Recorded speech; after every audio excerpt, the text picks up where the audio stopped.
todos. Yo soy Mercedes Sentis. Esta actividad la organizamos junto con la Comisión de Género y Diversidad, y con la Comisión de Asistencia a la Víctima, que bueno, es una comisión que ya va a cambiar su nombre, no sé, Karina, si es así. Sí, sí, es Comisión de Asistencia a la Mujer Víctima de Violencia de Género, y bueno, queremos cambiarla por Mujer en Situación de Violencia, ¿no? Salirnos de ese lugar de víctima, pero todavía no, hasta que no se regularice todo en el colegio, vamos a aguardar un poquito. Bueno, aguardamos. Bueno, y hola Lucila. Mercedes. Hola a todas. ¿Cómo estás? Todo. Bien, acá estamos. Hola Luciana también. Está bueno que la Comisión de Género y Diversidad esté en esta. Bueno, yo preparé una pequeña presentación, Luciana Valarela, que es nuestra disertante de hoy. Bueno, buenas tardes a todos, y entonces estas tres comisiones nos complace tener como invitada del Colegio de Abogados y Abogadas a la doctora Luciana Valarela. Ella es fiscal de la Oficina de Violencia de Género del Ministerio Público de la Acusación. Hemos organizado esta actividad las comisiones de Derechos Humanos, de Género, Diversidad y de Asistencia a la Víctima de Violencia. Consideramos que esta actividad es de tal relevancia y por eso nos unimos las tres comisiones, porque efectivamente, a pesar nuestro, a pesar de las marchas, de las organizaciones, las movilizaciones, los nuevos instrumentos legales, vemos que la violencia de género persiste, se recrudece, en tiempos de aislamiento social también nos preocupa.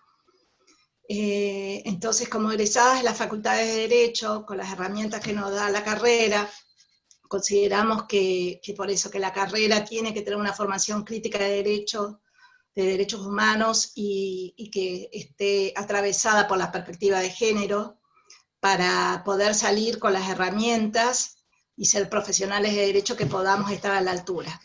Muchos cursamos la carrera en otras épocas, donde no hemos tenido la carrera de grado ni de derechos humanos, ni género, entonces queremos aprovechar estas oportunidades para capacitarnos, para continuar capacitándonos, y tener una mirada más amplificada para poder intervenir. Los abogados intervenimos en los diversos conflictos, y poder intervenir desde esas perspectivas, de derechos humanos y género, y con medidas efectivas, hacer valer los derechos. Por eso nos interesa que estas capacitaciones, estas formaciones se den desde el colegio nuestro profesional, para volver a integrar, para poder seguir formando abogados y abogadas con perspectiva de género, jueces, fiscales, funcionarios. O sea, rastreaba un poco dichos de Luciana Valarela en los diferentes medios, y esto del patriarcado y la justicia, ¿no? Que después quiero que nos cuente un poco, ella que está desde el lado del Poder Judicial, cómo se ve desde ahí.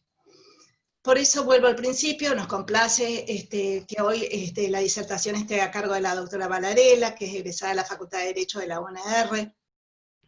Es maestranda en Criminología de la Universidad Nacional del Litoral, cursó posgrado de Derecho Penal en la UNR, diplomado de Género en Flaxo. Actualmente se encuentra dando clases en la materia Políticas Democráticas de Seguridad Ciudadana de la UNR Derecho, y Seguridad y Delito y Narcotráfico en Ciencias Políticas de la UNR. Y lo más interesante, que el año pasado lo veía por redes, y que no llegué, y le dije que ojalá se repita, es el seminario de Criminología Feminista, que también me interesaría que hoy nos comparta algo de esa perspectiva. Pero lo interesante también de Luciana es que, más allá de la formación específica en género, la formación académica en género y derecho penal, la convocamos por estar ejerciendo un rol clave en la persecución penal del delito de violencia de género. Entonces, en esta charla, un poco tenemos esa expectativa, que nos cuente tanto de la práctica como la formación, pero fundamentalmente desde el ámbito del derecho penal. Así que bienvenida, Luciana. Bueno, gracias. Gracias Mercedes, gracias Karina, gracias. Bueno, aclarar un poco que, bueno, en esas materias que nombró Mercedes, di clases así puntuales que me invitaron a dar en referencia justamente a la materia de género. ¿Se me escucha bien? Sí. ¿Sí? Bien. Pero bueno, sí, en el seminario de Ciencias Políticas que hicimos el año pasado, ahí sí, que lo hice con mi compañera Carla Serliani, ahí éramos las docentes. Bueno, gracias también a todos ustedes por estar ahí del otro lado de la pantalla y por haberse hecho un tiempito para poder charlar. La idea es que, bueno, yo hago una pequeña introducción y empiezo hablando yo, pero después, bueno, lo abrimos a que puedan preguntar y si puedo responderlas con gusto. Bueno, para poder introducirnos un poquito, como ya dijo Mercedes, yo soy fiscal adjunta en la Oficina de Violencia de Género del Ministerio Público de la Acusación. Nosotros trabajamos, tenemos como si fuera una especie de competencia residual, porque no trabajamos los delitos sexuales, ni trabajamos los femicidios y tentativas de femicidio, así que trabajamos todo el resto de los delitos que se dan en el contexto de violencia de género.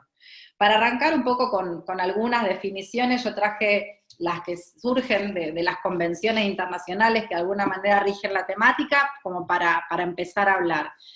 Tanto la Declaración sobre la Eliminación de la Violencia contra la Mujer, que surge con posterioridad a la CEDAW, que es específica sobre la violencia de género, como la Convención de Belén do Pará, van a dar dos definiciones similares de qué es violencia. Ellos van a hacer referencia a violencia contra la mujer, porque estas convenciones son de la década del 90, después quiero hacer una aclaración respecto a ese concepto, pero las dos hacen referencia a que la violencia contra la mujer es todo acto de violencia basado en la pertenencia al sexo femenino, y que genera como resultado un sufrimiento físico, sexual o psicológico, y hacen referencia a estos tipos de violencia tanto en el ámbito de lo privado, en el ámbito doméstico, como aquellas formas de violencia que se den en la comunidad, ejecutadas por cualquier persona, o incluso por los mismos agentes del Estado. Las dos coinciden en estas definiciones. Hacer una aclaración que si bien estas dos declaraciones hacen referencia a la violencia contra la mujer, por esto que yo dije que son de la década del 90, nosotros en los casos que intervenimos en la oficina de género, también lo hacemos en los casos de parejas del mismo sexo, cuando se da una situación que podemos contextualizar como una cuestión de género. Digamos, generalmente cuando el conflicto tiene una motivación de género, así que ampliamos un poco. Yo prefiero hablar de violencia, tal vez, de género, porque me parece que el concepto es más amplio.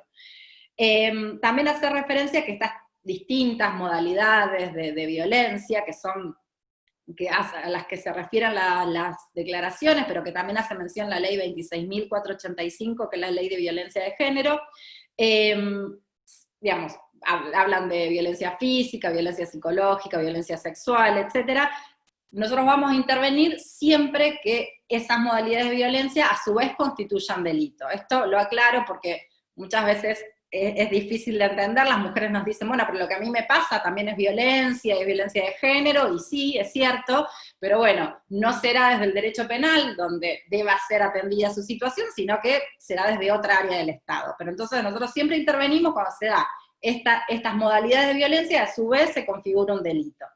Y si bien en general nosotros intervenimos, o sea, la mayoría de las denuncias tienen que ver con situaciones que se dan en el ámbito de las relaciones de pareja, también hemos intervenido en situaciones que, por ejemplo, se han dado en ámbitos laborales, y siempre que haya una motivación de género, digamos, no es solamente que intervenimos en las relaciones familiares, pero suele ser la mayor cantidad de denuncias que recibimos.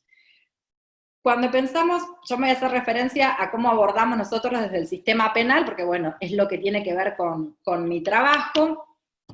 Cuando nosotros lo hacemos y pensamos este abordaje, siempre es hacerlo desde una perspectiva de género. Y esto que por ahí a veces está tantas veces dicho, tal vez no siempre se entiende que abordar los casos de violencia de género desde esta perspectiva no es una opción, sino que es un mandato constitucional. Todos los agentes del Estado estamos obligados a trabajar los casos donde una mujer sea víctima desde esta perspectiva de género.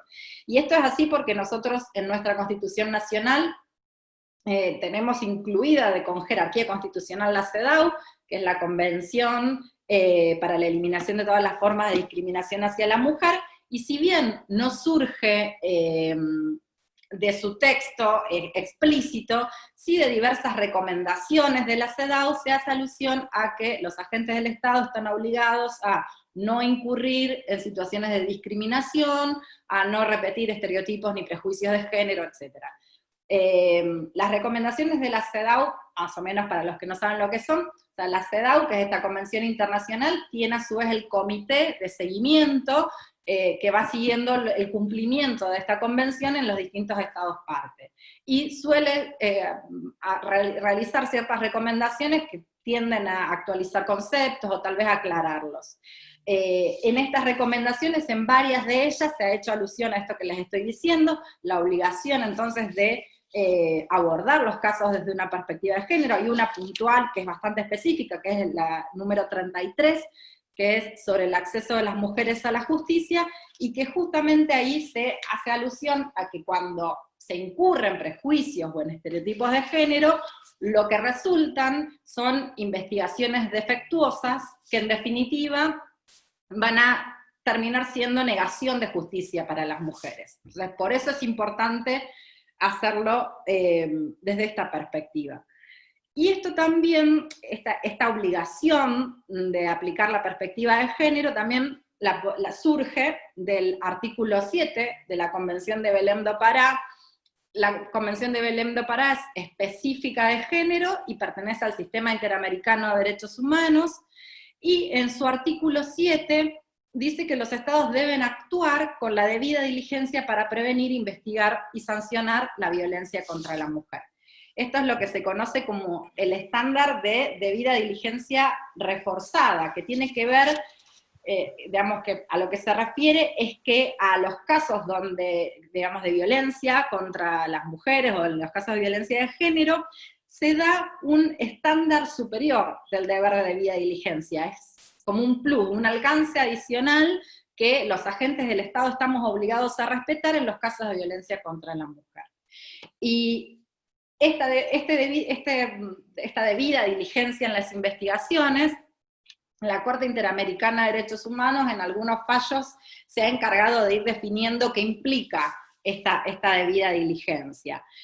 Por ejemplo, como para traer acá, como para conversar, como después ustedes los pueden ampliar y pueden buscar los fallos y ver bien qué es lo que dice, pero bueno, por ejemplo en el caso Fernández Ortega, del 2010, se hizo referencia a que es un deber jurídico propio del Estado realizar una investigación que no debe ser una simple formalidad o una simple gestión de intereses particulares que dependa de la prueba aportada por la víctima, sino que es un deber del Estado investigar los hechos de género, y que debe tratarse de una investigación seria, imparcial y efectiva, usando todos los medios legales que tengan a su disposición para hacerlo. También en el caso Campo Algodonero se hizo referencia, porque incluso también, digamos, la Convención de Belém do Pará hace referencia a esto, a las medidas preventivas que deben tener en cuenta los estados, digamos, para protección de las mujeres. No solamente estamos obligados a investigar y sancionar, sino también a prevenir nuevos hechos. Esto también tiene que ver con que incluso en el fallo Campo Algodonero se hace esta referencia a que las investigaciones defectuosas y traer como consecuencia que los delitos de género no sean castigados, manda el mensaje a la sociedad de que la violencia de alguna manera es consentida por el Estado. Y esto genera mayor impunidad de los agresores y al mismo tiempo la situación de inseguridad y desconfianza de las víctimas en el sistema de justicia. Por eso también es importante, digamos, no solamente para traer solución al caso concreto, sino también pensando en este valor simbólico del derecho penal y del sistema de justicia, de no generar y no coadyuvar a una mayor situación de impunidad como respuesta del Estado, ¿no? Y además, porque no solamente, digamos, el Estado es responsable por los hechos que directamente comete, sino también, aunque sean hechos cometidos por particulares, la no investigación con la debida diligencia de los casos de violencia de género hace incurrir al Estado también en responsabilidades por el hecho de haber ratificado estas convenciones. Esto, si ustedes creo que lo deben haber sentido nombrar, hay un caso que es el de María da Pena, donde se responsabiliza al Estado brasilero justamente por, digamos, las no investigaciones de los casos de género, las deficiencias en las investigaciones, y que, en definitiva, y que esto era, digamos, algo sistemático por parte del Estado, que no era que había pasado en un caso particular, sino que era algo que se venía reiterando en casi todos los casos que les llegaban a su conocimiento. Bueno, aplicar, digamos, las investigaciones o investigar desde una perspectiva de género no es más que, yo digo, leer los casos en clave feminista, digamos, poder entenderlos desde ese lugar, y no es más, en definitiva, que aplicar la normativa, la jurisprudencia que se ha ido desarrollando sobre el tema, y también la doctrina específica, que en nuestro país hay autoras, sobre todo son autoras mujeres nacionales, que han ido generando artículos de doctrina también, que permiten darle contenido, digamos, a todas estas cuestiones, y que son lo que justamente aplica la perspectiva de género. Nosotros, la legislación que nosotros aplicamos son, bueno, estas declaraciones, estas convenciones internacionales a las que hice referencia, y después la ley de violencia de género, tanto la nacional, 26.485, como la provincial, 13.348. Esta ley nacional, digamos las dos, la ley nacional y provincial, tienen el mismo exacto texto. En cuanto a esta cuestión de prevención, digamos, a la que estamos obligados también, hace referencia a ciertas medidas cautelares y preventivas que se pueden tomar en los casos de violencia de género, tanto desde el sistema civil como desde el sistema penal. Estas medidas preventivas las puede tomar cualquier autoridad judicial, y son las que nosotros conocemos como las restricciones de acercamiento, las exclusiones de hogar, el secuestro de armas, o la prohibición de que la persona pueda portar armas, las rondas de vigilancia. Todas esas son medidas, digamos, la ley 26.485 enumera un montón más, pero son todas las medidas que nos habilita la ley para pedir, en esto de poder pedir, digamos, en esto de buscar la prevención de los hechos de género. Nosotros las solemos tomar cuando hacemos investigaciones donde el agresor va a permanecer en libertad, o a veces como alternativas a la prisión preventiva, solicitamos entonces a la autoridad judicial que establezca alguna de estas medidas, que lo que buscan es eso, de alguna forma proteger a la víctima y prevenir otros hechos más violentos. Después podemos ver si en la realidad esas medidas funcionan o no funcionan, cómo podrían funcionar mejor, digamos, pero bueno, la realidad es que las podemos pedir, que siempre se piden a una autoridad judicial, por eso nosotros como fiscales la pedimos a un juez, tenemos que pedirla en una audiencia, por eso siempre es más fácil que las pidan desde el Tribunal de Familia, donde las emite directamente el juez de familia. Esto en cuanto a las primeras medidas que se pueden tomar en una investigación. Luego, esto de aplicar la perspectiva de género va a atravesar toda la investigación de los hechos, desde la toma de la denuncia y las tomas de las entrevistas, digamos, en esto de tratar de no incurrir justamente nosotros como operadores del sistema en estereotipos o en prejuicios de género al momento de preguntar y cómo preguntar. Digamos, esto por ahí parece una pavada, pero es usual ver en las audiencias, digamos, que la consideración de los discursos de las mujeres por parte de los jueces, que tal vez no son del todo acertadas, o incluso algunas acciones de la defensa, justamente en buscar la defensa de su imputado, pero que terminan incurriendo en una práctica, digamos, de justamente reproducir estereotipos de género, digamos, generalmente van a apuntar a la víctima como una mala víctima, y van a hacer referencia a las características de la mujer que la alejan de lo que es la víctima ideal del sistema penal, y en esto incurren en estas mismas malas prácticas. Digamos, no es privativo solamente de los fiscales o de la policía, sino también esto, y me parece que es una práctica que estaría bueno que también se repensara desde la defensa, digamos, que hacer una buena defensa de su agresor no implica incurrir en estas prácticas que también acarrean responsabilidades por el Estado, porque ellos también son agentes del Estado, ¿no? Entonces nosotros en eso tratamos de, en el momento de producir la información de las entrevistas, de no incurrir en este tipo de prejuicios, estereotipos. Luego, nosotros durante la investigación lo que tenemos que hacer es tratar de buscar prueba para probar, digamos, de alguna manera que lo que la mujer ha denunciado es cierto, y en esto nosotros no solamente probamos el hecho puntual que la mujer denuncia en ese momento particular, sino que siempre probamos el contexto de género en el que ese hecho ocurre.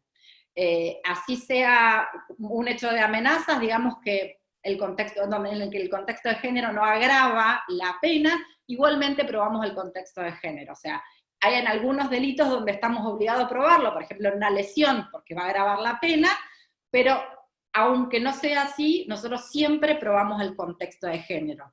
Por eso cuando a veces se suele escuchar y se dice que es más flexible la prueba en los casos de género, es justamente todo lo contrario. Nosotros no solamente probamos los hechos, sino también todo el contexto en el que ese hecho se da.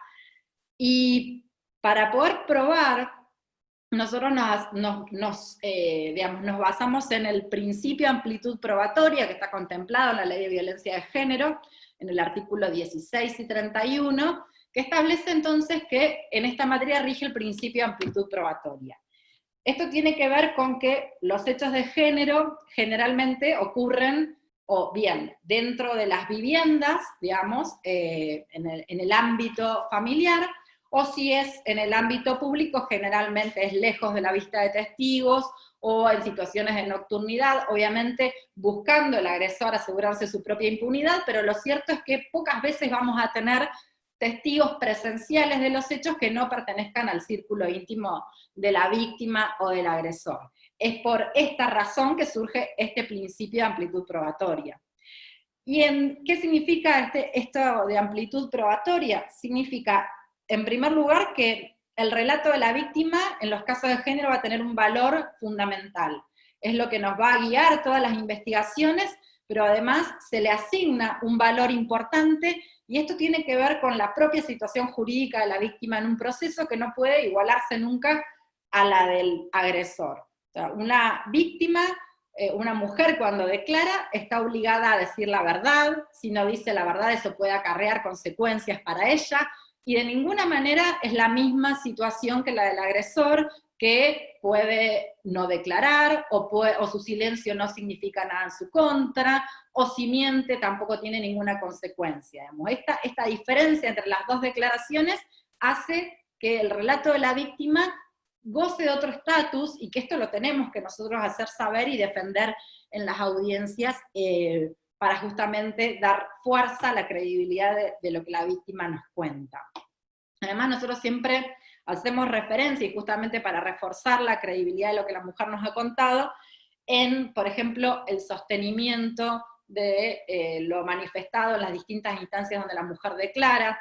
Digamos, lamentablemente la víctima en el proceso penal declara varias veces, declara en la comisaría cuando hace la denuncia, luego declara en fiscalía, si ha tramitado la restricción de acercamiento, vuelve a reiterar ahí ya lo que ha manifestado. Digamos, esta persistencia en el relato, la coherencia de su relato, es lo que nos va a permitir también nosotros apuntar y reforzar la credibilidad de lo que ella diga. Estas pautas de cómo interpretar el testimonio de la mujer no las inventé yo, sino que surgen también del fallo Campo Algodonero de la Corte Interamericana de Derechos Humanos, que da algunas pautas como para valorar el testimonio de las mujeres. Algo importante, incluso la Ley de Violencia de Género hace referencia, es que también en los casos de género se van a considerar las presunciones. O sea, nosotros, todo lo que nos sirva para probar los hechos, para nosotros es información y es todo válido. En este sentido, tal vez evidencias o indicios que en otros hechos o en otro tipo de delitos podrían ser descartados como prueba, para nosotros son fundamentales y sirven de alguna manera para dar contexto a lo que la mujer nos cuenta. Por ejemplo, hemos tenido casos donde la mujer nos dice, mira, mi expareja siempre que incumple la restricción de acercamiento, yo llamo al 911, pero nunca lo agarran, pero él siempre viene en una moto de color roja. Cuando nosotros fuimos a detener a esta persona, buscamos el secuestro de esa moto color roja. Y esto, que es un simple indicio, digamos, sí permite dar contexto al relato de la mujer, y para nosotros es importante porque nos aporta información que refuerza la credibilidad de lo que ella ha dicho, digamos. Entonces nosotros no descartamos nada. Y en esto también de aprovechar de todas las maneras posibles probar los hechos, y esto tiene que ver también con el sistema procesal penal que nosotros tenemos, que es un sistema acusatorio, donde la prueba no es tasada. Nosotros podemos probar la comisión de los delitos de diversas formas, y en esto quiero decir, por ejemplo, un hecho de lesiones no necesariamente se prueba solo con un informe de consultorio médico forense. Nosotros también se prueba con la constancia de atención en cualquier centro de salud donde la mujer haya dicho, con la mención en la historia clínica, donde tal vez la mujer fue por otro motivo, pero en esa consulta hizo referencia, o los médicos vieron que tenía algún golpe y dejaron alguna constancia en la historia clínica, con las fotos que le saque algún familiar de los moretones que todavía tiene en el cuerpo, o las fotos que nosotros le podamos sacar cuando tomamos la denuncia y todavía a la mujer se le notan los golpes, digamos, toda esa forma, las distintas formas de probarlos, cada hecho es válida, ¿sí? Y no hay ninguna distinción ni ninguna prevalencia de una forma sobre otra. Lo mismo que, por ejemplo, en género no existe la diferencia entre lo que es un testigo de oída o un testigo presencial, digamos. Tanto es válido la información que me aporta el compañero de trabajo al que la mujer le cuenta que le pega, como el testimonio del vecino que una noche vio que el hombre le pegaba a la mujer, ¿sí? Digamos, no hay diferencia entre esa, digamos, todos aportan información que es igualmente válida para buscar y lograr la sanción del hecho denunciado. Y a su vez, en esto de probar también, que yo les decía que además de probar el hecho, también tenemos que probar el contexto, fundamental, y acá yo veo algunas caras conocidas, todo lo que nos aportan, por ejemplo, las distintas instituciones o instancias u organizaciones que hayan trabajado con esa mujer. Por eso nosotros trabajamos articuladamente con un montón de instituciones, digamos. Como yo les dije, las menciones en la historia clínica, o por ejemplo, los llamados al 911, aunque sean de hechos que no podamos probar, porque no tenemos prueba abundante, pero sí, por ejemplo, nosotros solemos pedir en determinado domicilio todos los llamados al 911 que se hayan hecho, y eso nos permite probar un contexto. Aclarar también que para que se dé el contexto de género no necesariamente se exige que la reiteración de los hechos, sino que puede haber un solo hecho que haya ocurrido, ¿sí? Y eso, si es por motivación de género, digamos, también es un hecho que se da en un contexto de género, porque a veces se piensa que deben darse varios hechos para que se dé este contexto. Puede haber un único hecho de violencia, y si es por una motivación de género, se va a dar también el contexto de violencia de género. En esto que recién dije, que nosotros trabajamos articuladamente con un montón de instituciones,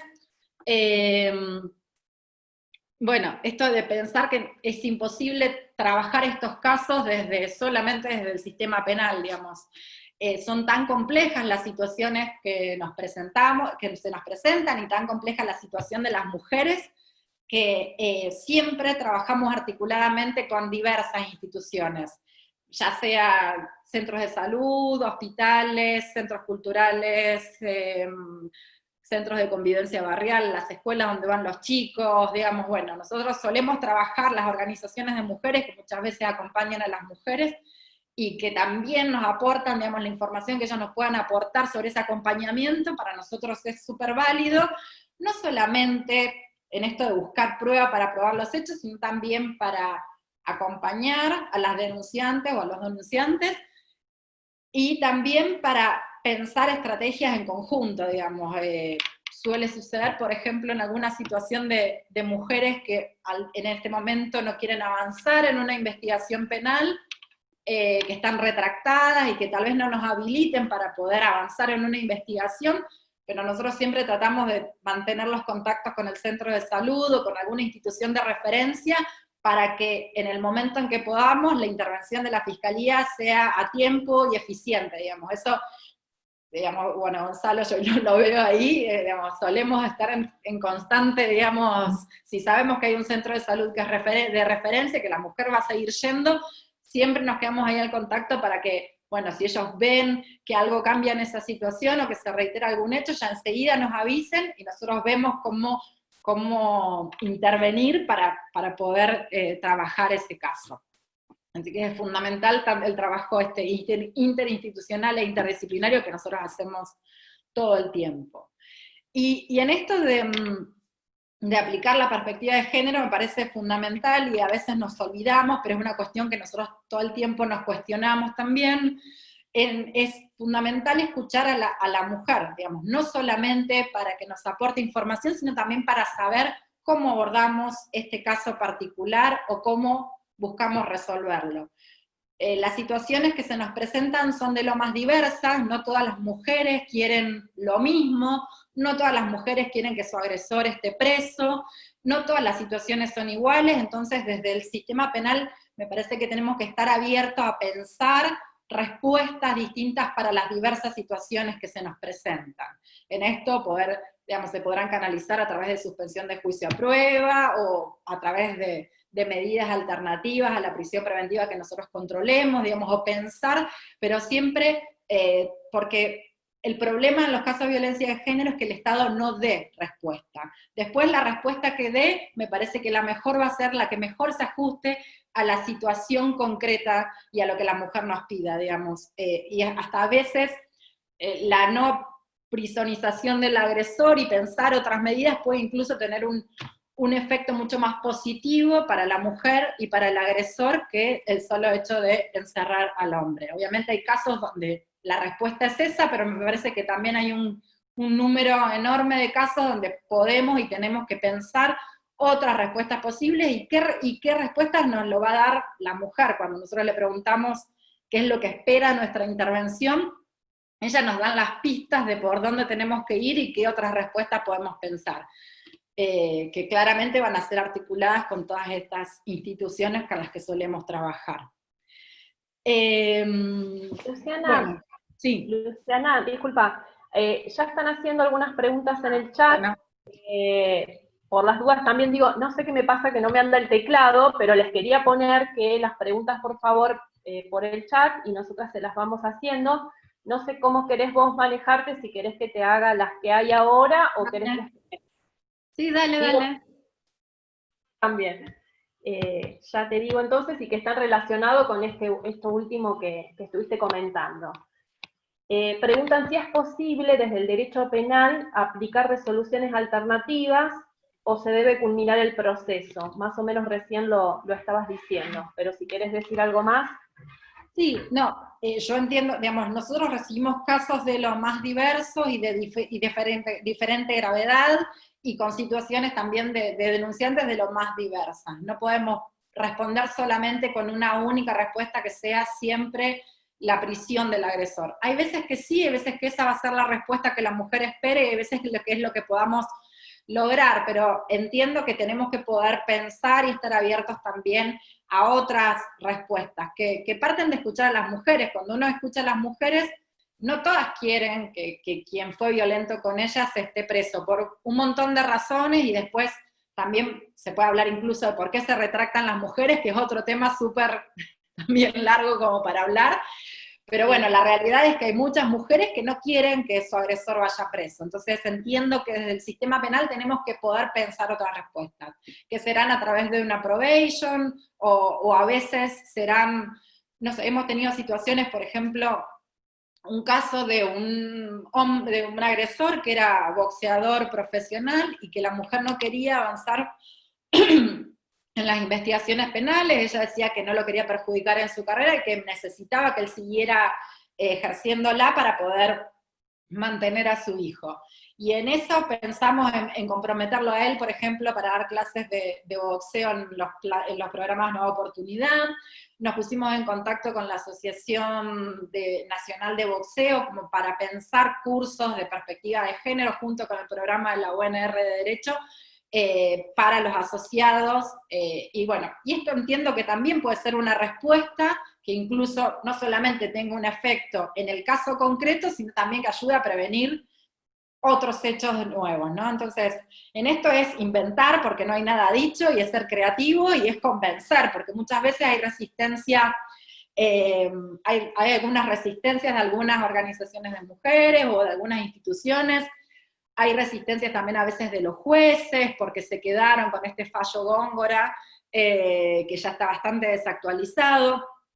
Hay que convencer, pero pensar que lo peor es que el Estado puede hacer es no dar respuesta. Y lo cierto es que no todas las situaciones de género van a juicio, al contrario, es bastante difícil llegar a la instancia de juicio. Con lo cual, pensar otras respuestas intermedias que pueden incluso ser más efectivas, como ya dije en el caso concreto, pueden ser una respuesta que dé el Estado, me parece que estamos obligados a darlas. Perfecto. Luciana, y bueno, habías mencionado el tema de probar el contexto de género, y preguntaban acá cómo se prueba cuando es un solo hecho. Justamente es eso, es probar el contexto, pero muchas veces no es necesario que haya ni siquiera denuncias previas para que se enmarque dentro de un contexto de violencia de género, ¿no? Claro, incluso, o sea, a lo mejor es el único hecho que la mujer vivenció como de violencia, o es el primero que ella que ocurre, y tal vez lo que suele ser muy común es, nosotros buscamos la motivación de género. A lo mejor la discusión que precedió la lesión o la amenaza generalmente tiene que ver con algunos de estos motivos, o con que la mujer se quiere separar y el marido no quiere, porque y ahí hay una cuestión de pensar a la mujer como objeto, como de su propiedad, y ahí ya tenés la motivación de género, o tiene que ver cuando la mujer, por ejemplo, empieza a trabajar, o a estudiar, o de alguna manera independizarse, o reclamos de celos, o escenas de celos, digamos. En esas situaciones está la motivación de género. Y ahí la información nos la va a dar la mujer, y todo esto que veníamos diciendo, las amigas a las que les haya contado que esto solía pasar, digamos, los lugares a donde ella haya hecho referencia de esta situación, como también nos va a servir para probar esta motivación de género, aunque haya un solo hecho. Perfecto. Respecto, bueno, a tu comentario que dijiste que después te ibas a explayar porque te gusta hablar también de violencia de género, y es una revisión que también estamos haciendo desde la comisión. Acá Mercedes pregunta que por qué si la ley habla de violencia contra la mujer, y que ha sido algo que ha costado tanto, digamos, en la lucha también, de que se mencione como violencia hacia la mujer, que vos puedas explayar esto de por qué el concepto de violencia de género.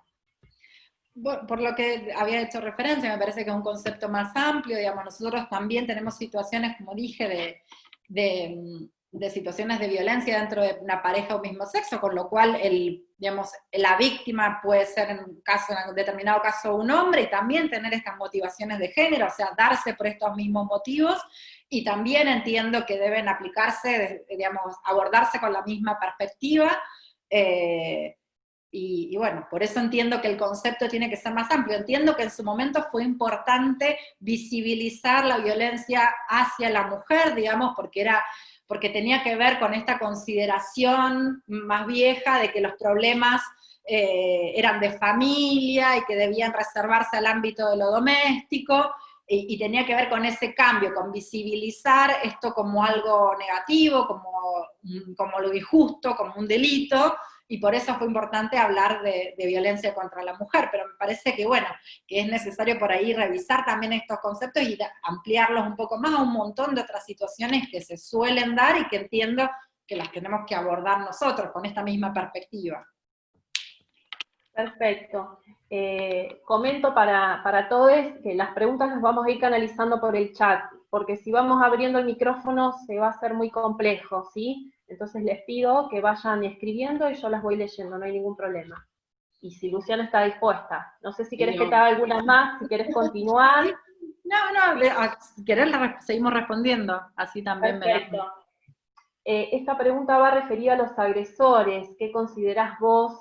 Si debe haber intervenciones u organismos específicos para el abordaje de las masculinidades, ¿no? Sí, seguro. Y ahí lo veo que uno de los que pregunta también es Ignacio Rodríguez, que él es psicólogo y que estuvo no sé si sigue estando ahora en el dispositivo Hombres Violentos que funciona en el ámbito de la MUNI. Sí, me parece súper importante porque justamente si nosotros lo que queremos es generar, digamos, cambios que sean efectivos y que justamente busquen cambiar estas cuestiones, digamos, de reproducción de las violencias y de los estereotipos, no solamente tenemos que trabajar y acompañar a las mujeres, sino que es fundamental también trabajar con los hombres. Lo que sucede es siempre, con género siempre pasa lo mismo, digamos, nosotros hay millones de áreas y de instituciones y de secretarías, tenemos todos los carteles, pero generalmente digamos, nos falta presupuesto para que esos lugares funcionen efectivamente. Digamos, vamos a ver que generalmente en estas cuestiones siempre los trabajadores van a estar precarizados, siempre se sostienen con pasantes, digamos, esto pasa en casi todos los que trabajamos en las cuestiones de género, entonces eso es una gran dificultad para poder sostener estos espacios, pero es fundamental trabajar también con los hombres, no solamente con los hombres que ya fueron, digamos, agresores, sino también digamos, insistir, por ejemplo, con la ESI para desarmar estos estereotipos desde el momento de escolarización de los chicos, digamos, como para prevenir, digamos, las situaciones de violencia. Entonces, sí, claro, desde antes, digamos, para poder, digamos, pensar medidas que sean preventivas y pensar también otras respuestas del Estado para los agresores, porque ahora la única que existe es la del dispositivo municipal, e incluso para los agresores que terminan con condenas, tampoco hay ningún abordaje específico dentro de la unidad penitenciaria para atender a los casos de género, o sea, no hay ningún abordaje específico que se haga, y si nosotros como Estado estamos obligados a prevenir los hechos de género, entiendo que es necesario abordar esta situación de una manera particular, incluso en la misma unidad penitenciaria, para que tenga un sentido. Bien. Bueno, acá otra vez Mercedes pregunta por el protocolo, me estás ganando con las noticias, Mercedes, el protocolo que sacó hoy el Ministerio de la Mujer sobre la toma de denuncias en seccionales, si tiene validez nacional, si van a ser recibidas las denuncias en seccionales.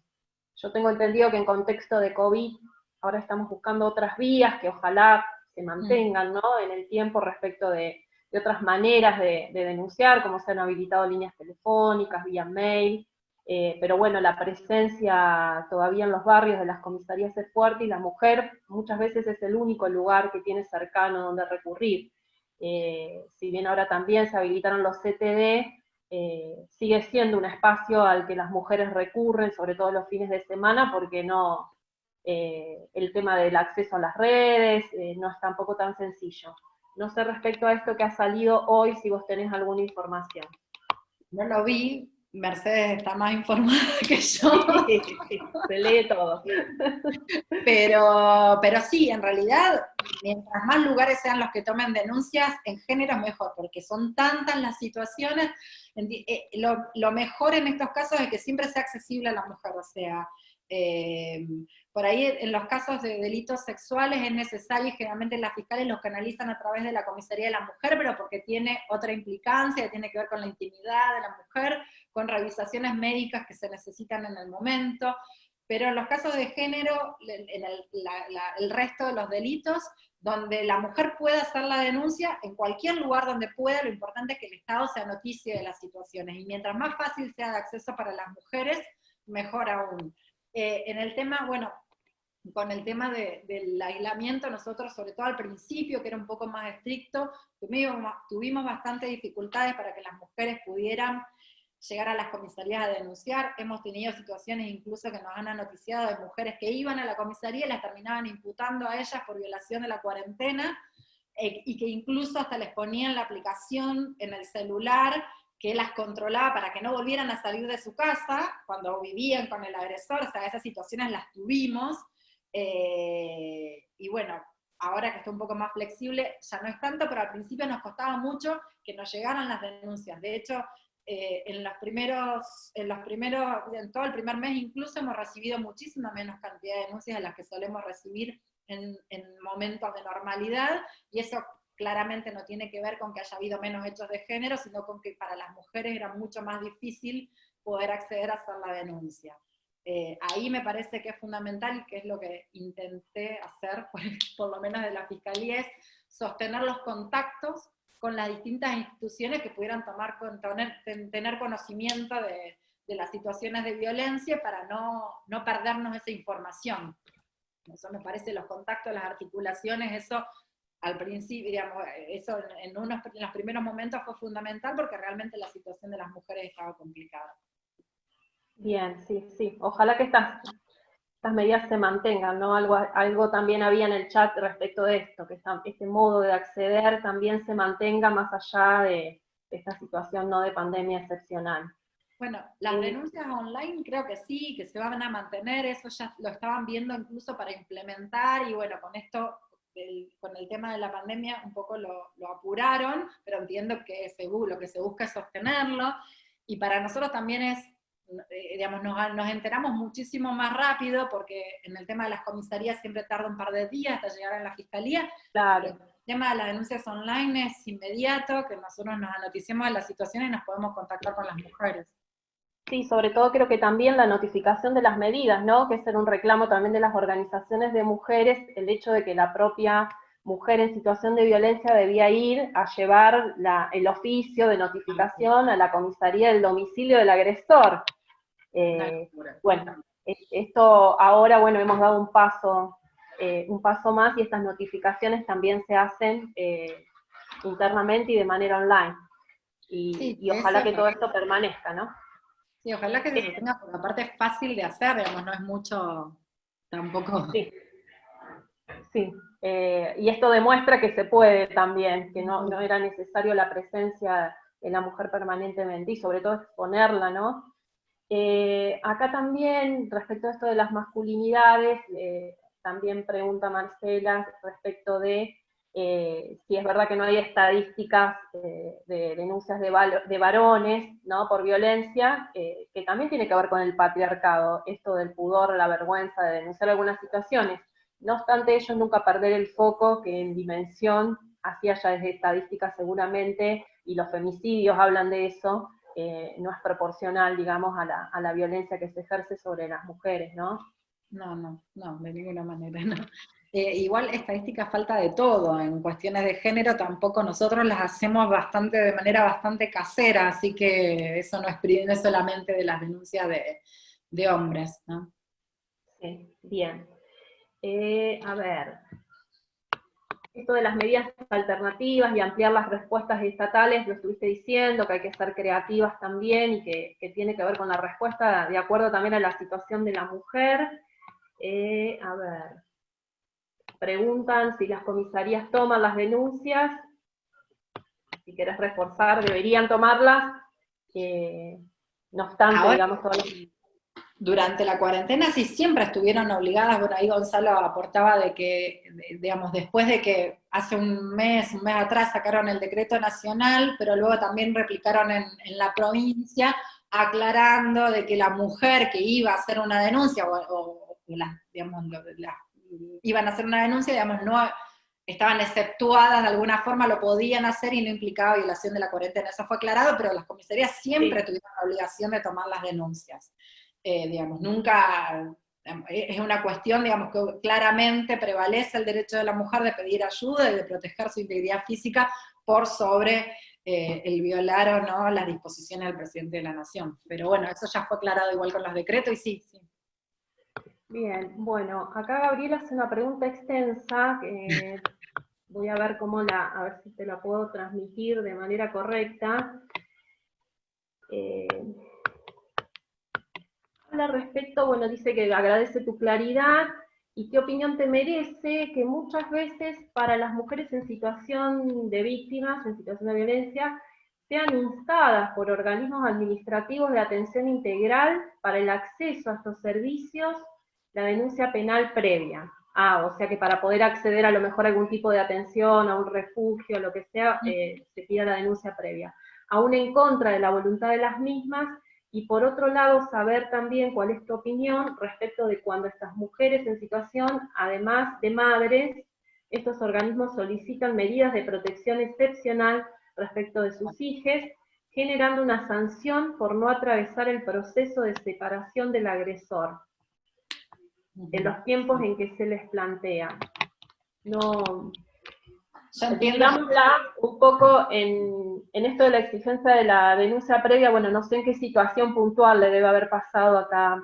No, pero suele pasar, incluso esto con Gabriela, que es la que hace la pregunta, lo hemos charlado, suele pasar, incluso lo hemos hablado también con la Secretaría de Género de la MUN, incluso para hacer capacitaciones en ese sentido y difundir un poco la información, porque es bastante común de pensar a la denuncia como habilitadora de derechos, y que entonces la mujer va a la psicóloga del centro de salud y manifiesta esto, y tal vez su intención, porque digamos, la denuncia es necesaria para iniciar una investigación penal, nada más que para eso.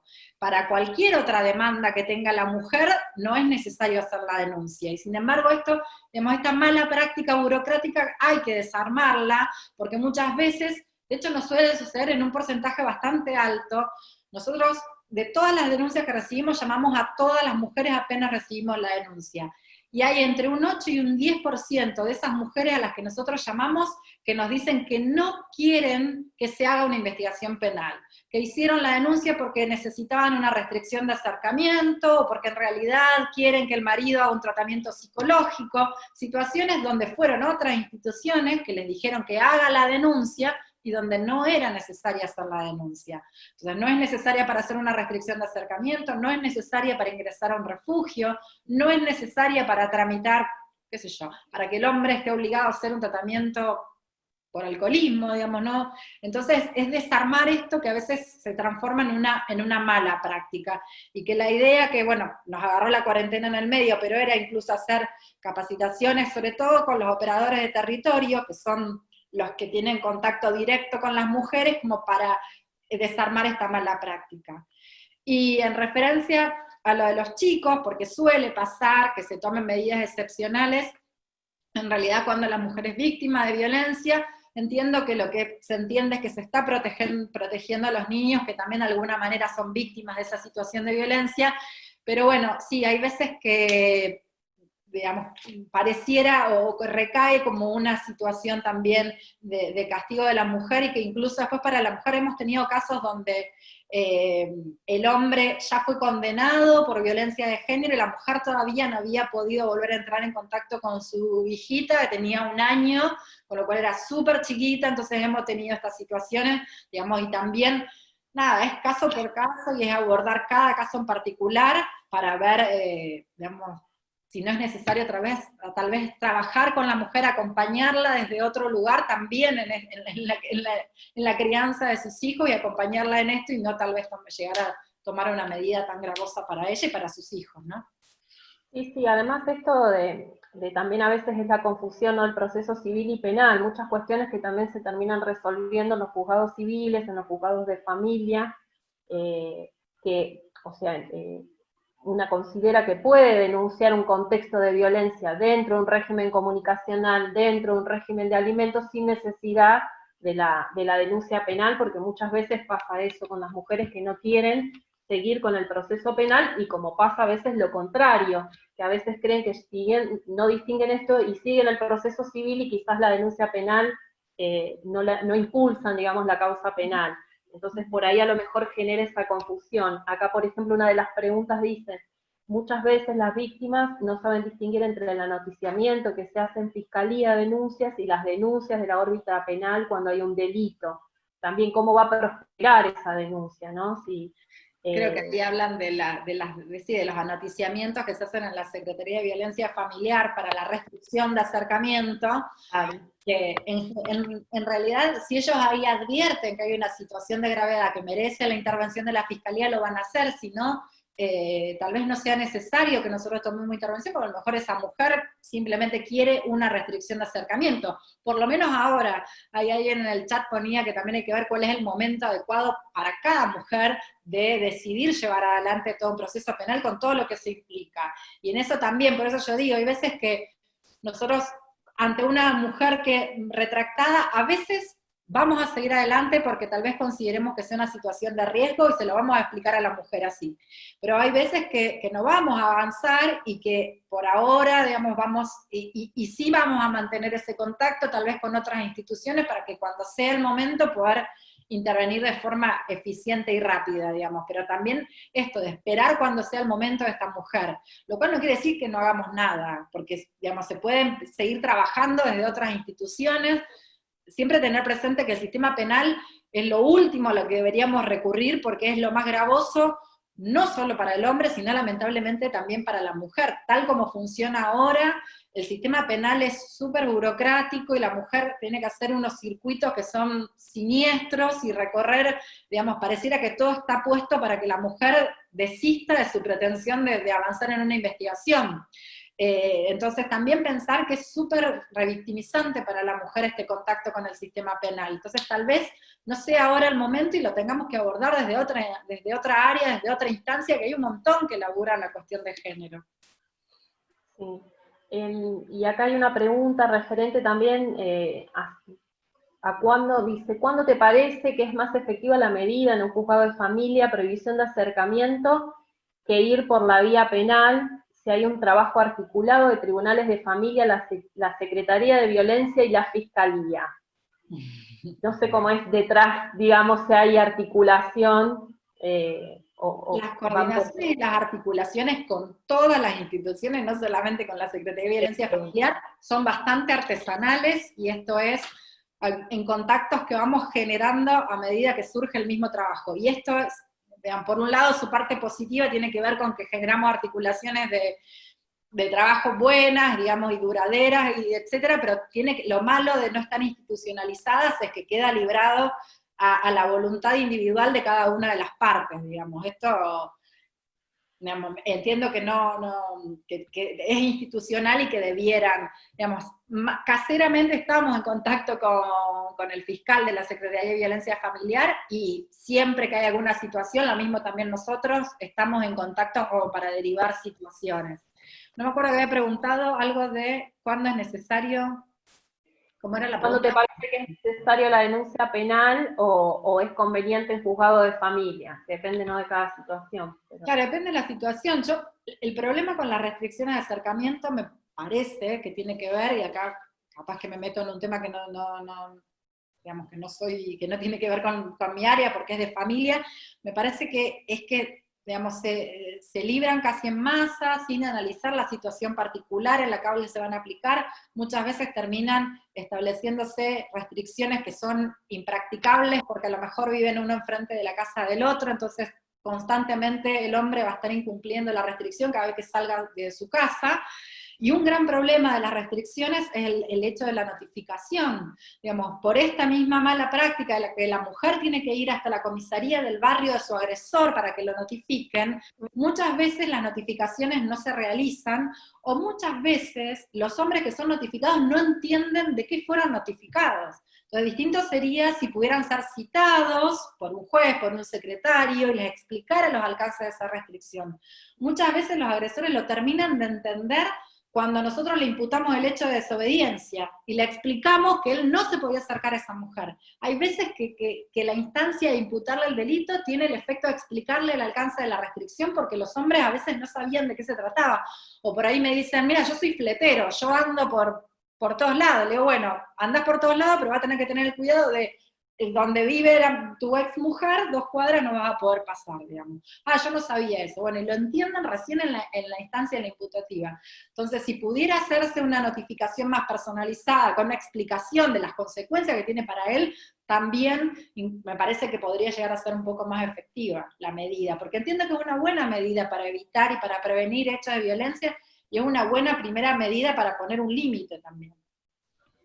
Ahí, Mercedes, tenés habilitado el micrófono, no sé si vos querías hacer alguna pregunta, si te interpreté bien la seña. Sí, no, me interpretaste bien, porque yo principalmente soy abogada de familia, y no, tenía esta impresión que a veces no está articulada los juzgados de familia con la fiscalía. Entonces, ¿cómo hacer ese acercamiento? Y esto de las prohibiciones de acercamiento, Pero bueno, lo explicaste recién, Luciana, quedó claro. Igual falta en articular y en coordinar acciones, falta esto que parece, lo hemos planteado un montón de veces y hay algunas cuestiones de género que uno no sabe por qué no se resuelven, porque creo que requieren solamente voluntad de hacer las cosas y gente que le importe resolverlo, porque entiendo que no es muy difícil que nosotros conozcamos el contenido de los expedientes de familia y que ellos conozcan el avance de nuestras investigaciones, creo que tiene que ver hasta con permisos en los sistemas nada más, y que ahí nosotros podríamos solucionar, enterarnos si el hombre está notificado, que hay veces que nosotros les pedimos por mail a los tribunales de familia, y hay algunos tribunales de familia que te responden por mail y otros que no, que te piden el oficio por escrito y firmado. Entonces, digamos, hay cuestiones que yo tampoco entiendo por qué no se resuelven, porque hay cosas que se resolverían de manera bastante sencilla, pero hay que elaborar un montón más con las articulaciones con los juzgados de familia. Incluso la semana pasada, también haciendo una capacitación, planteaban esto de pensar los incumplimientos de cuota alimentaria como violencia, y también para probar los contextos de violencia de género, me parecía interesante, pero bueno, para eso es imprescindible estas coordinaciones que a veces se tornan bastante dificultosas. Sí, y Karina, no, quería que me cuentes un poco, Luciana, lo de criminología feminista, a ver, contanos un poco. Bueno, pero un poco tiene que ver con eso, en realidad ahí era plantearnos, digamos, el contacto de la mujer con el sistema penal, pensar ese contacto, no solamente cuando la mujer es víctima de un delito, sino también como autora de delito, y pensar, digamos, críticamente este contacto. Bueno, en esto de la mujer como víctima, esto que muchas veces el sistema penal termina siendo profundamente revictimizante, que tiene que ver con prácticas burocráticas, con falta de perspectiva de género, si bien en los últimos años avanzó un montón, y la verdad que incluso hay veces que uno escucha las resoluciones de algunos jueces y son súper interesantes, y hasta generan conceptos nuevos que después nos sirven para seguir sosteniendo en otras audiencias, pero bueno, hay que seguir insistiendo con eso, y también fundamentalmente con pensar esto de respuestas alternativas a la prisonización del agresor, digamos, ¿no?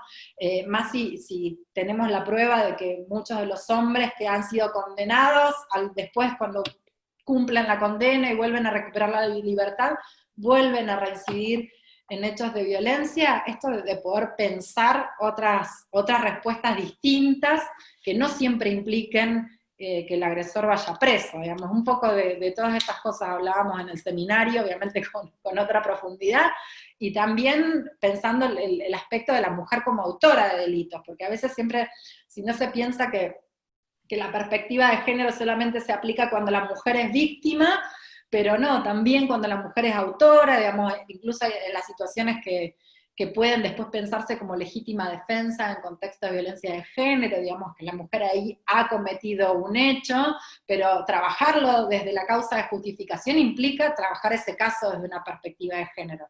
De todo eso hablamos un poco en ese seminario, obviamente con otra profundidad y con otro tiempo, pero, y es pensar juntos, digamos, ¿no? Sobre esto, sobre este contacto de la mujer y el sistema penal. ¿Con otras miradas disciplinarias, Luciana? Sin ni hablar, en esto es imprescindible, digamos, es tan compleja la problemática que únicamente desde el sistema penal no se puede abordar nunca. Así que desde ya. Bien, hay varias preguntas también respecto de los reiterados incumplimientos, ¿no? Que también se dan, si tenemos la suerte que caiga en tu fiscalía con esta mirada, muchas veces uno puede lograr alguna sanción, pero quienes trabajamos con el tema de asistir a las mujeres sabemos que ante las reiteradas violaciones de las medidas y las desobediencias, no siempre se toman medidas. Y no pasa porque el agresor no entienda de qué se trata, sino con algo de impunidad, ¿no? Con la que se manejan. Sí, en realidad, bueno, hablo de mi equipo de trabajo, que es lo que yo puedo dar cuenta, ¿no? Después, bueno, obviamente en la fiscalía trabaja mucha más gente de la cual, pero mis compañeras en este sentido me parece que también trabajamos bastante en el mismo sentido. Nosotros, cuando recibimos la denuncia, llamamos a todas las mujeres, Siempre generalmente cuando se toma la denuncia se toma el número de teléfono, así que a los días que la mujer hizo la denuncia nosotros la llamamos, y ya eso genera un cambio, porque la mujer incluso muchas veces agradecen ese llamado, que no es lo común, porque tienen la idea de que la denuncia queda ahí cajoneada y que nadie la leyó. Nosotros leemos todas las denuncias y enseguida nos comunicamos con la mujer. Y a partir de esa primera comunicación vemos qué es lo que podemos hacer. Hay un gran porcentaje de mujeres que nos dicen que no avancemos, y si los casos no son graves no vamos a avanzar. Después también habrá que ver qué casos podemos probar y qué no. Nosotros siempre que tenemos prueba hacemos las imputativas, aunque sea en libertad, si no nos da para pedir la prisión preventiva del agresor, pero las imputativas en libertad siempre que tenemos prueba lo hacemos. También es enorme la cantidad de denuncias que recibimos, y esto no es una excusa, pero realmente, digamos, tenemos que poder pensar en esto de elaborar los casos de violencia de género antes que lleguen a la denuncia, porque es enorme la cantidad, y no siempre para esos casos la respuesta va a ser la del sistema penal. También, porque si no parece que siempre que hay violencia tiene que intervenir el sistema penal, y el juzgado de familia puede hacer un montón con los temas de violencia de género antes que intervengamos nosotros, digamos, toda la nómina de medidas cautelares que tiene la ley de violencia de género, las puede tomar también el juzgado de familia, las puede tomar un juzgado laboral cuando se dé una situación de un ámbito laboral. También, digamos, desarmar esto un poco de que siempre violencia de género, sistema penal. Hay veces que antes se puede hacer un montón, antes de que llegue la denuncia, y tal vez nosotros reservar la intervención del sistema penal para las más gravosas, porque entiendo, pero aparte no solamente porque es imposible abarcar, porque son muchas, sino porque entiendo que una buena práctica es reservar la respuesta más gravosa del Estado para los casos más graves. Y en el otro, las distintas áreas y las distintas agencias del Estado que trabajan la temática, poder laburarlo también. Tenemos que exigirle también a los demás, que hay veces que hay situaciones de violencia de género que se desencadenan por cuestiones que no han sido resueltas en otros ámbitos, digamos. Entonces también ponerle y exigirle también a las otras áreas también que laburen la cuestión. Bien, sí, Gonzalo dice algo de esto también, considerar el vínculo existente entre la mujer y los diferentes organismos del Estado para que no quiebre el único vínculo que tiene con el Estado e inhabilite la posibilidad de acompañamiento para la eficiencia de la intervención y no generar un desamparo. Eso nos lo dicen los centros de salud, que muchas veces, sí. Nosotros, es verdad que para nosotros los centros de salud son nos aportan un montón de información, porque como están en territorio y conocen a las familias, conocen las dinámicas de la familia, y nosotros les vivimos pidiendo información, informes, intervenciones, y sé que muchas veces se dan algunas situaciones de riesgo de los propios trabajadores, entiendo que es por eso, y también con proteger esto de que sí, que son el vínculo que va a persistir en el caso de la mujer, porque la mujer, por ejemplo, cuando se retracta, la fiscalía no va más, pero el centro de salud va a tener que seguir yendo para vacunar a los chicos por alguna cuestión de salud, entonces sí, nosotros en la medida en que podemos resguardar y no exponerlo, lo hacemos. Lamentablemente hay momentos donde necesitamos esa información y necesitamos blanquearla en el proceso penal, porque también lo tiene que controlar la defensa, y no nos queda otra que sincerarla y que de alguna manera, aunque sin quererlo, terminar exponiéndolos, pero bueno, si podemos no lo hacemos. Bien. Acá pregunta también Silvana que frente a la inminente libertad del agresor, ¿cómo trabaja la Fiscalía con la mujer? Ese es un tema también, ese terror que genera en la mujer saber que en cualquier momento sale en libertad. No sé si corresponde tampoco a la Fiscalía, pero ¿hay algún trabajo previo con la mujer? Sí, bueno, ahí generalmente cuando ya está condenado va a intervenir la unidad de ejecución, o sea, ya no interviene la unidad de género, la oficina de género, sino que van a ser otras fiscales las que intervienen. Pero tengo entendido que ante la inminencia de que el agresor recupere su libertad, se comunican con la mujer, y obviamente si es necesario, si ella considera rondas de vigilancia o alguna forma de protección que pueda, digamos, asegurarse por parte de la Fiscalía, eso siempre se pone a disposición de la mujer y entiendo que se activa, digamos. En ese sentido no es el Poder Judicial viejo, sino que esto, digamos, y sobre todo en los casos de género, y las fiscales que trabajan en la parte de ejecución también son súper cuidadosas de mantener el contacto con la mujer, de avisarle. Nosotros en eso sí, siempre que hay alguna audiencia que puede modificar, digamos, la situación procesal del agresor, siempre le avisamos. Si no la podemos avisar es porque no la pudimos encontrar, pero siempre esa instancia de comunicación existe y de ponernos a disposición para que ella se pueda sentir también segura, ¿no? Bien, acá Patricia también, que trabaja en el área de género, de Granadero Baigorria también, ella comenta, dice que es muy positivo esto de poder hacer un trabajo interdisciplinario y de manera conjunta con la Fiscalía y el territorio, ¿no? Con las áreas que están ahí más presenciales respecto de la situación de la mujer, para poder seguir escuchando y acompañándola durante el proceso también. Y transmitir a veces información adecuada, ¿no? La comunicación con la Fiscalía nos permite tanto a los profesionales como a las personas que trabajan en distintos sectores del Estado poder transmitirles y bajarles esa información, que a veces en la situación de angustia muchas veces el tecnicismo no logra ser interpretado por parte de las mujeres. Y ahí viene esto del trabajo de los centros de salud, de las distintas áreas. Me parece que es un poco que también están dispuestos, evidentemente, y dispuestas a hacer este trabajo coordinado.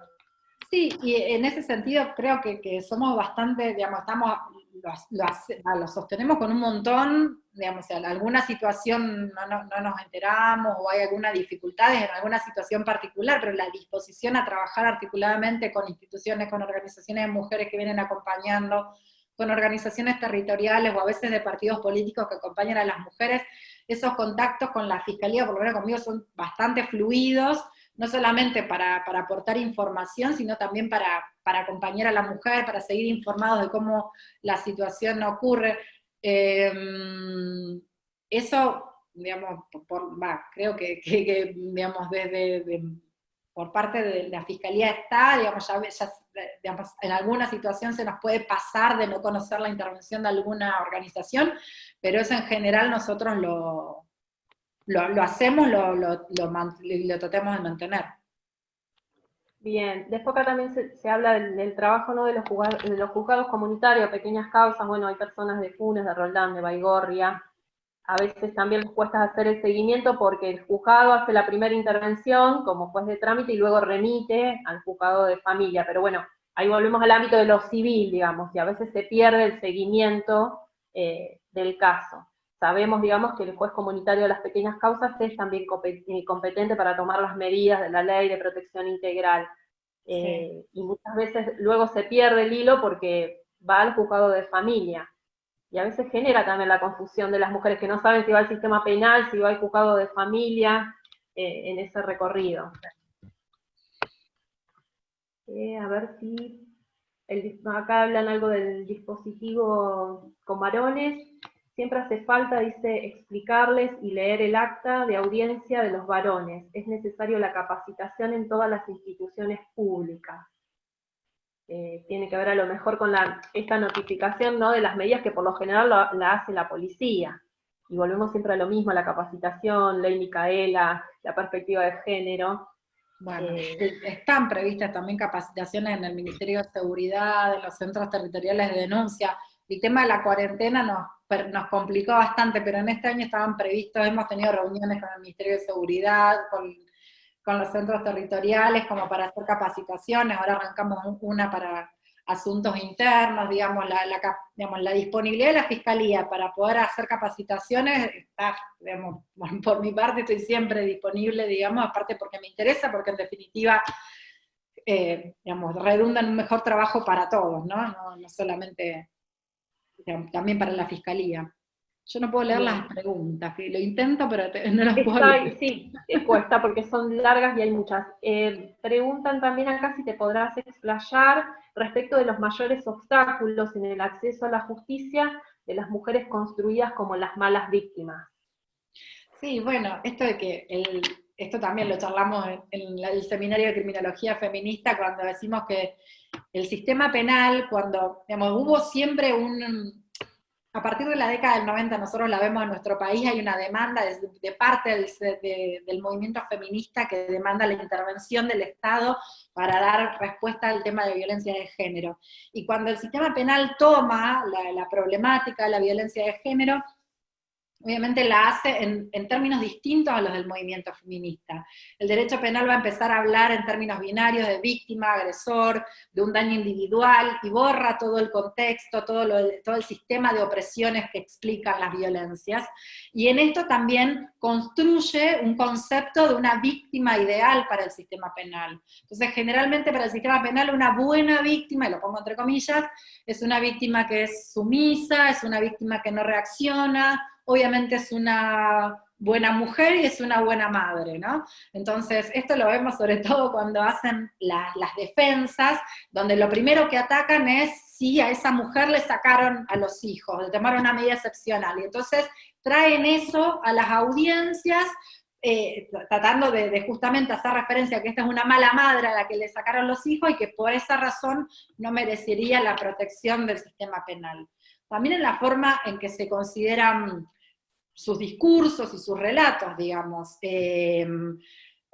Nosotros siempre decimos, si vos vas a denunciar que te robaron la billetera, no te van a preguntar, che, pero ¿estás segura? ¿No la habrás perdido? Y estas cosas le pasan a la mujer que denuncia un tema de violencia de género. ¿No será que vos habrás hecho algo? ¿No será que vos, digamos, y sobre todo en el momento del primer contacto con las comisarías, esto suele ocurrir. Y sin ser tan burdo, por ejemplo, en cómo se considera por parte de los jueces el relato de las mujeres también está influenciado por la falta de perspectiva de género y por los estereotipos de género. Muchas veces no entender por qué las mujeres se retractan y tomar, o tal vez tomar, suele pasar que las mujeres van a las audiencias, les piden al juez de hablar, o nos piden a nosotras que le digamos al juez de hablar, y ahí manifiestan, por ejemplo, quiero que él quede libre. Y hay jueces que descontextualizan este relato, lo toman así literal, sin pensar en que tal vez es una mujer retractada y las motivaciones por las cuales está retractada, y entonces directamente toman esto y lo dejan libre al agresor. Y también cargan a la mujer con la responsabilidad de haber sido, porque ella pidió la libertad de quien la agrede. Entonces, en esto que es más finito, también se nota la falta de perspectiva de género. Y en definitiva, todos estos obstáculos, todos estos prejuicios que se interponen, a lo que van a terminar concluyendo es a la denegación de justicia por parte de la mujer, a que no se le crea, a que se la subestime, a que se le reste importancia a lo que está manifestando, y en definitiva a la negación de justicia. Tal cual. Aquí Romina, Mercedes, vos decime si querés intervenir, yo si no sigo con las preguntas. Romina Belmonte comenta, se nos pasó una situación en la cual ejecución no informó al equipo y nos enteramos por seguridad del retiro de la tobillera. En líneas generales no hay articulación de las áreas con las fiscalías de ejecución. Bueno, y eso tiene que ver con que estas articulaciones y estas coordinaciones no estén institucionalizadas, digamos, que dependan de las propias voluntades de los individuos, digamos. Por eso yo insisto con esto, digamos, si esto estuviera institucionalizado, digamos, que no depende de los fiscales personas, sino que depende de las instituciones. Generar estas articulaciones, estas coordinaciones no es tan difícil, digamos, es conocer que existe un recursero, y que si están interviniendo, ser accesibles para conocer quién está interviniendo, acompañando a esa mujer, y también, digamos, usarlo en el buen sentido para hacerle saber a la mujer cómo se va modificando la situación procesal del agresor. Pero no es mala voluntad de las fiscales, es que tal vez ni se enteraron quién está interviniendo, o tal vez hicieron la notificación formal por escrito, que muchas veces no llega, o que llega a otra casa, o que la recibe otro familiar y no le da importancia. Nosotros siempre que podemos lo hacemos por teléfono. O, si no la podemos localizar, es a través de las instituciones que sabemos que están laburando con esa mujer. Pero bueno, no todos los fiscales tienen estos conocimientos. Sí.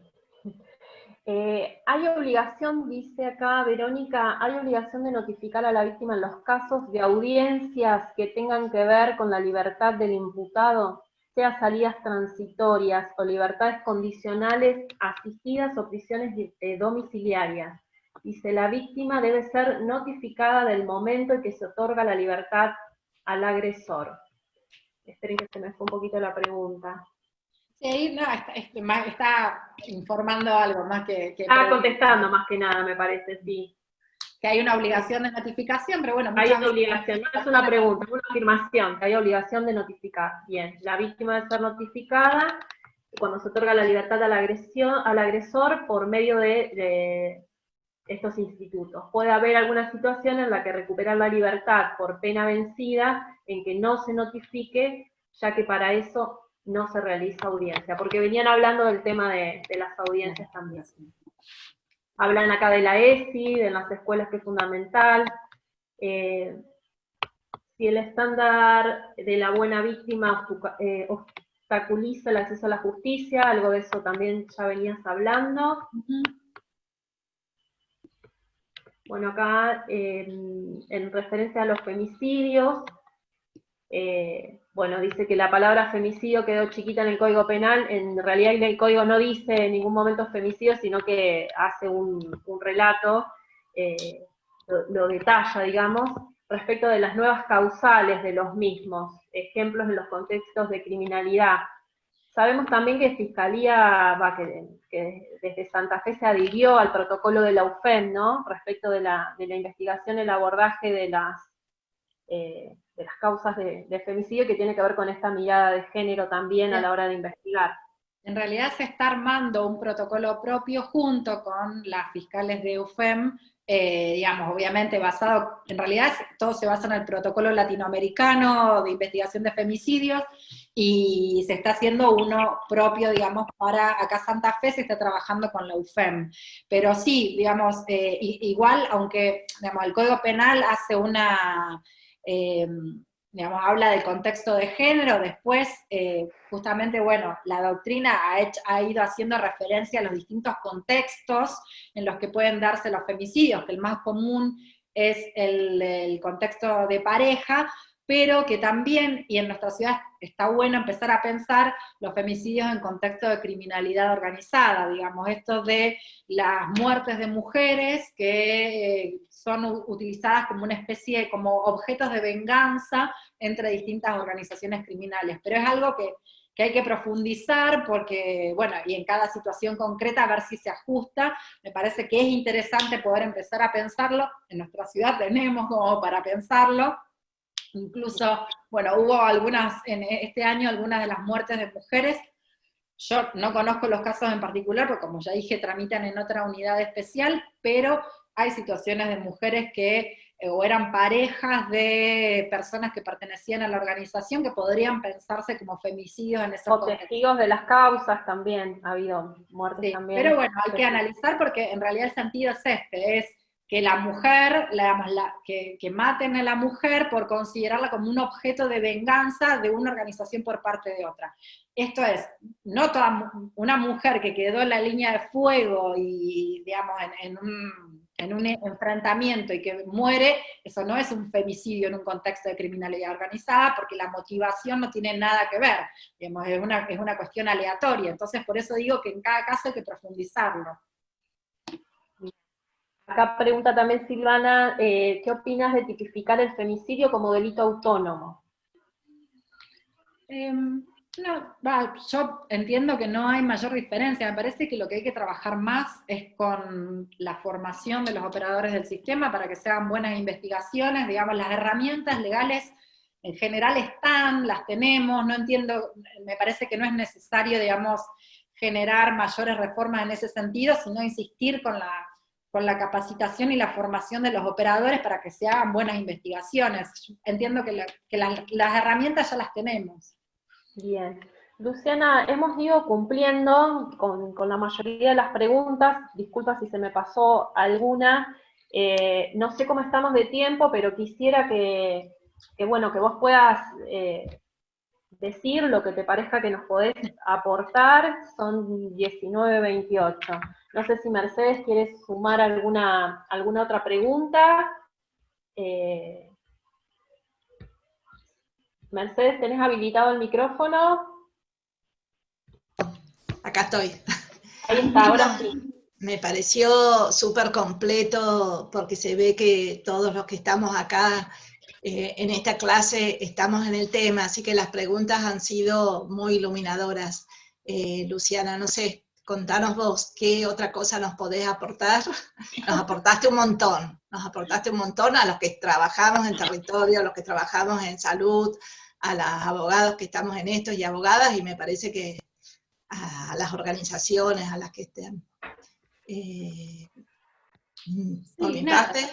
Decirles esto, digamos, desde la Fiscalía nosotros estamos disponibles, me parece que en este sentido somos bastante accesibles, digamos, para establecer estos contactos y trabajar juntos, digamos, siempre les decimos, sobre todo por ahí a veces a los operadores de territorio, que son los que más expuestos están, les decimos, digamos, que no tengan miedo de noticiarnos de las situaciones, digamos, que en realidad el anoticiamiento siempre es el puntapié como para empezar a pensar los abordajes, digamos, nunca vamos a irrumpir, digamos, en las situaciones así forzosamente, entonces, bueno, nada, ponernos a disposición, bueno, yo a muchos los conozco y con muchos trabajamos bastante cotidianamente, pero bueno, desde ya ponernos a disposición para cualquier otra consulta y para laburar juntos, en definitiva. Luciana, te hago una consulta. En este contexto de aislamiento, más pensándolo hacia el funcionamiento interno del MPA, ¿crees que sería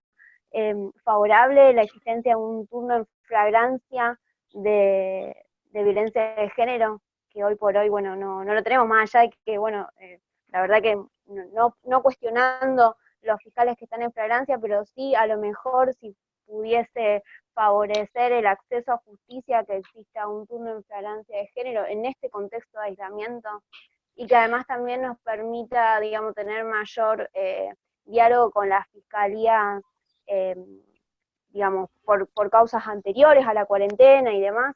No sé si se entiende la pregunta. Durante la cuarentena seguimos trabajando casi igual que siempre, con la diferencia de que el trabajo ha sido casi todo desde nuestras casas, digamos, por teléfono, entrevistamos por teléfono, hicimos las audiencias se hicieron todas por Zoom, nosotros también nos turnábamos y recibimos todas las denuncias que entraban, esto para no perder ninguna información. Lo único que no pudimos hacer durante la cuarentena fueron las imputativas en libertad, pero ahora pedimos autorización para hacerlas, pero en líneas generales seguimos trabajando de la misma manera. Entiendo que lo del turno de género estaría bueno para implementarlo para siempre, digamos, no solamente en cuarentena, me parece que... Pero bueno, me parece que estaría bueno, digamos, nosotros, si bien todos los fiscales deberían tener perspectiva de género y abordar los casos desde este lugar, la oficina de género ya tiene, digamos, alguna dinámica y una práctica como para que digamos, la tenemos estamos más cancheros y que sería interesante poder abordar los casos desde un principio. Para que eso sea posible, sí o sí tenemos que tener más recursos, porque al día de hoy somos 3 fiscales en la oficina de género, entonces pensar en un turno de género con los recursos que hay en la actualidad es imposible, porque no lo podríamos sostener de ninguna manera. Entonces, para pensar un turno de género que me parece necesario y me parece interesante, que incluso hasta debe ser también un pedido de los otros fiscales de flagrancia que no deben querer atender las consultas de género porque generalmente son complejas, pero tenemos que dotar a la oficina de más recursos, si no se puede sostener. Karina, ¿te parece leer ahí los agradecimientos que están poniendo? Ponen... Súper interesante, perdón. Espero las capacitaciones, más ampliación sobre las nuevas masculinidades, ese tema me parece que todos estamos viviendo. Muchas gracias, Luciana, por tu predisposición y charla muy enriquecedora. Gracias, Luciana, a vos, a las otras fiscales de género por siempre estar a disposición y articulación con la Secretaría de Estado de la provincia. Muchas gracias, Luciana, también a Cari y a todos por ocuparse de esta problemática tan sensible y que ha sido tan descuidada. Gracias, muy buena exposición y muy clara. Me parece bárbaro también que desde el Colegio de Abogados y Abogadas este tema, sí. Sí, esto que vos decías, Mercedes, al principio, porque en realidad nosotros que somos más viejos, que nos formamos en la facultad, no tuvimos la formación, pero en la actualidad tampoco hay formación específica de género en la facultad de Derecho. De hecho, muchos de los estudiantes van a salir sin conocer los tratados internacionales, la normativa, digamos, la doctrina que se ha ido elaborando en temas de género. Me parece que eso es fundamental también con insistir, nosotros que somos abogados también, yo cada vez que me invitan a la Facultad de Derecho les tiro el palo y me pongo a disposición para generar algún tipo de contenido, pero me parece que eso también es fundamental que nosotros insistamos. Hay una optativa, dice María Victoria Biglione. Hay como pero una... No, ahora no está más, ni siquiera como optativa, ¿no? Sí, además que debería ser un conocimiento transversal, ¿no? Sí. En toda la facultad, sabiendo que cualquier juez puede ser competente para intervenir en principio, debería ser una formación también transversal a toda la carrera, más que una materia optativa. Sí, No sé y si para desmontar la perspectiva patriarcal y desmontar muchas cosas tiene que ser transversal, porque está ahí en la formación eso.